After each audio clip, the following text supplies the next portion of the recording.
Assalamualaikum warahmatullahi wabarakatuh. Waalaikumsalam warahmatullahi wabarakatuh. Yang terhormat kepada Bapak Puspoko Poncoratno selaku dosen pengampu mata kuliah Manajemen Perkantoran dan Kearsipan serta teman-teman yang insya Allah berbahagia. Kami di sini dari kelompok 6 ingin mempresentasikan materi kami yang berjudul Tata Kerja, Prosedur dan Sistem Kerja Kantor di Klinik Derma Lounge. Yang pertama, materi akan dibacakan oleh Gita. Pengertian tata kerja, prosedur, dan sistem kerja kantor.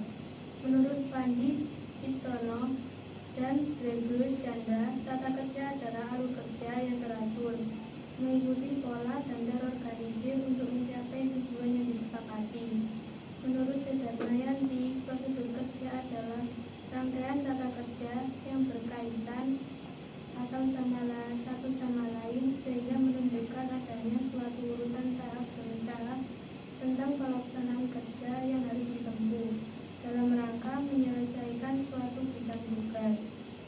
Sistem kerja adalah rangkaian tata kerja dan prosedur kerja dalam melaksanakan suatu bidang pekerjaan seperti yang dijelaskan oleh pihak operasional dari Klinik Derma Lounge, yaitu tata kerja, prosedur kerja, dan sistem kerja merupakan pernyataan tertulis yang menjelaskan tentang pelaksanaan dan rangkaian pekerjaan seperti fungsi, tugas-tugas, tanggung jawab, wewenang, serta aspek-aspek pekerjaan lainnya yang membentuk satu kesatuan tertentu dalam rangka melaksanakan suatu bidang pekerjaan.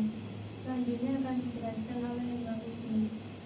Selanjutnya, nomor 2 ialah pengaturan pokok bidang tata kerja, prosedur, sistem kerja kantor.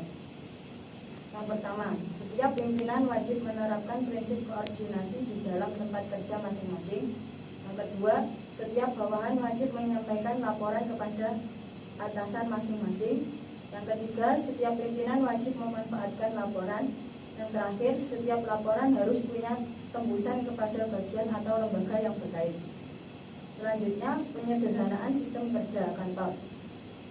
Penyederhanaan kerja ialah segenap aktivitas pelaksanaan kerja untuk menghilangkan pemborosan waktu, energi, ruangan, bahan, alat-alat, dan sebagainya agar usaha yang dilakukan dapat lebih efektif dan efisien. Salah satu contoh yaitu pada Klinik Derma Lounge, mereka menggunakan aplikasi e-meso sebagai sistem pencatatan atau pelaporan efek samping obat yang dilakukan oleh apoteker sebagai penanggung jawab instalasi farmasi. Berikutnya akan disampaikan oleh Dina. Yang keempat adalah efisiensi pekerjaan kantor. Efisiensi dalam pekerjaan atau efisiensi kerja adalah perbandingan atau rasio terbaik antara suatu kerja dengan hasil yang dicapai oleh kerja itu. Perbandingan ini dilihat dari yang pertama dari segi waktu. Suatu pekerjaan disebut lebih efisien bila hasil kerja berdasarkan patokan ukuran yang diinginkan untuk memperoleh sesuatu yang baik dan maksimal. Dan yang kedua dilihat dari segi kinerja, yaitu hasil kinerja secara kualitas dan kuantitas yang dicapai oleh seorang karyawan dalam melaksanakan tugasnya sesuai dengan tanggung jawab yang diberikan. Dan yang terakhir akan dibacakan oleh Vero. Selanjutnya, kesimpulan. Tata kerja, prosedur kerja, dan sistem kerja kantor merupakan konsep-konsep penting dalam manajemen perkantoran modern.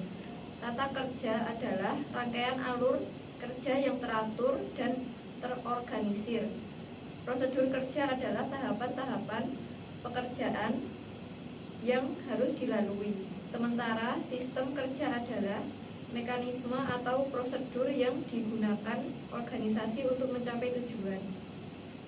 Pengaturan pokok tata kerja, prosedur, dan sistem kerja kantor melibatkan koordinasi antara atasan dan bawahan, pelaporan, pemanfaatan laporan, serta distribusi informasi kepada pihak yang terkait. Penyederhanaan sistem kerja kantor bertujuan untuk meningkatkan efisien dan produktivitas dengan cara menghilangkan pemborosan, penerapan prinsip-prinsip seperti nilai tambah, diagram alir, dan formulir standar. Efisien pekerjaan kantor didefinisikan sebagai perbandingan terbaik antara usaha atau input dengan hasil atau output yang dicapai. Efisien dapat ditingkatkan melalui teknik-teknik seperti otomatisasi, simplifikasi, dan standarisasi. Evaluasi dan perbaikan berkelanjutan terhadap efisien pekerjaan kantor yang sangat penting untuk memastikan organisasi selalu berupaya mencapai tingkat efisien yang optimal sesuai dengan dinamika lingkungan bisnis. Sekian pemaparan materi dari kami. Terima kasih atas perhatiannya. Kurang lebihnya mohon maaf. Wassalamualaikum warahmatullahi wabarakatuh. Waalaikumsalam warahmatullahi wabarakatuh.